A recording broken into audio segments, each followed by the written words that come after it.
You stand across the room. Your heart beats like a drum. You want to walk over and say hello, but what do you say? How do you carry yourself? Will she see you as bold or awkward? Genuine or fake? What if I told you that approaching a woman isn't just about words or looks, but about philosophy? About what you believe in, how you see yourself, how you treat others? In this video, we're going to dive deep. I'll show you not just how to approach a girl, but how to be someone worth approaching. These are timeless principles, drawn from philosophy, psychology, and real life that can change everything. Stick around, because this isn't pickup lines, it's truth. Part 1. Understand self-respect first. Before you approach someone else with confidence, you must be clear about your own worth. Philosophers from Kant to modern thinkers stress dignity, believing you deserve respect not because of what you look like or what you achieve, but because you are a person. Kant's dignity. Every person has intrinsic morality and worth. If you approach someone as a means to an end, your posture betrays your character. But if you approach with respect and intention, you reflect your own dignity. Nietzsche's becoming. Confidence isn't static. We become it through facing fear. If you avoid approaching because of self-doubt, you're denying yourself growth. Self-knowledge, Socratic. Know what values you carry. Are you honest, kind, curious? If you know yourself, your approach will feel natural.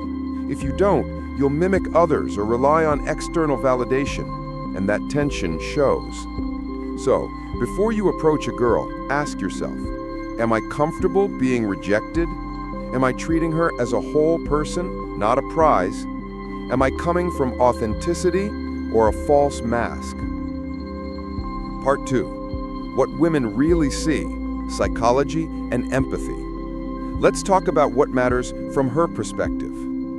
Empathy and active listening. When she speaks, does she feel heard? Listening is rare. Let your mind be quiet while she expresses. Nod, eye contact, presence. Empathy builds rapport faster than dazzling lines. Confidence versus arrogance. Confidence is calm. It's visible in your posture, tone, consistency. Arrogance is loud but insecure. Make decisions from steadiness, not desperate display.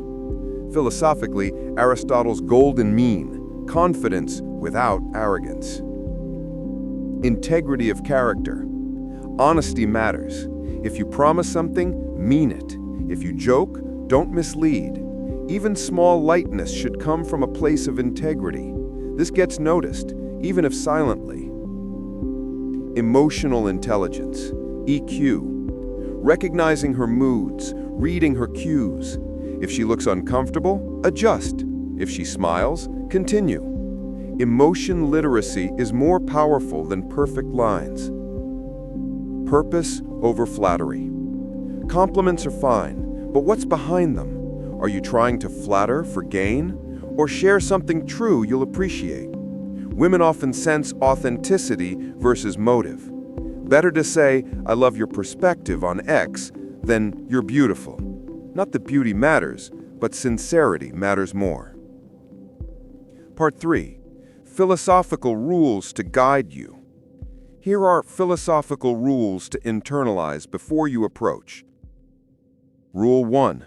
Treat people as ends in themselves, a Kantian maxim. Don't see approaching someone as a conquest or goal, but as meeting a fellow human being. Rule 2. Be the hero of your own life, Nietzschean idea. Don't chase someone else's approval. Live in accordance with your values. Let confidence grow out of becoming. Rule 3. Use humility, not as weakness, but strength. Plateaus of arrogance collapse. Humility shows growth, respect, groundedness. Remember the Stoics, virtue over vanity. Rule 4. Embrace vulnerability. Socrates said, an unexamined life is not worth living. Sharing true self, imperfections included, creates connection. It risks, yes, but it's powerful. Rule 5. Recognize reciprocity. Approach with gifting of respect, attention, kindness, space.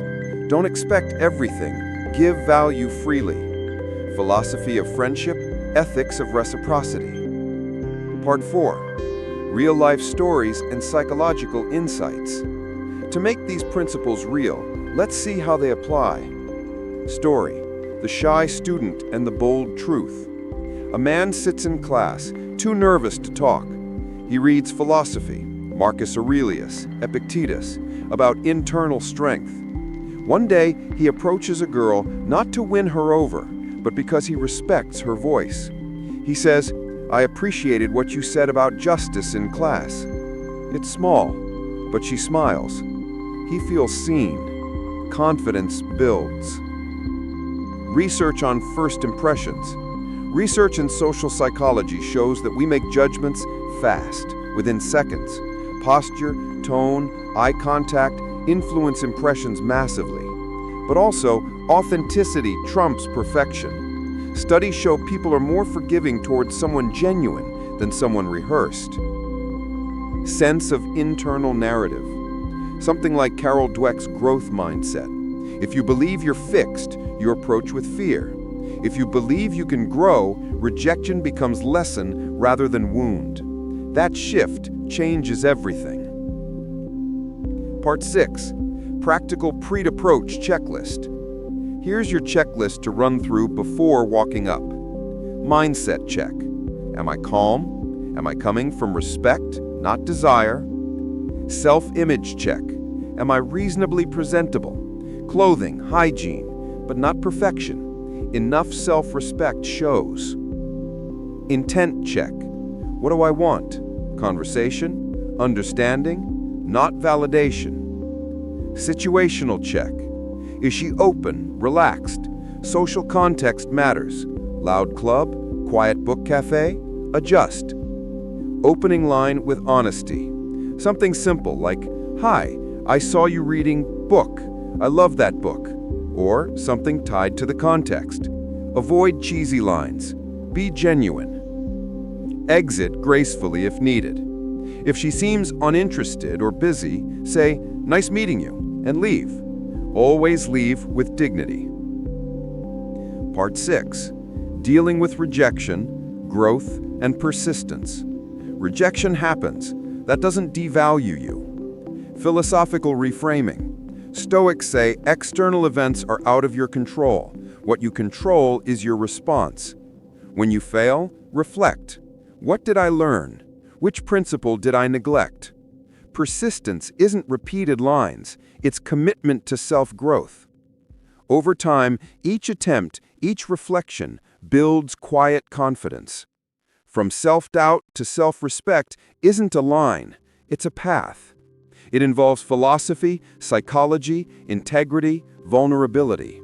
It's not about becoming someone else wants. It's about becoming someone you can respect. If this video helped, share with someone who fears approaching. Comment your experience or what principle you'll try next. Subscribe to join a community of thinkers building confidence from truth. Because approaching someone else isn't just a moment, it's a mirror of who you are. Make that reflection something strong.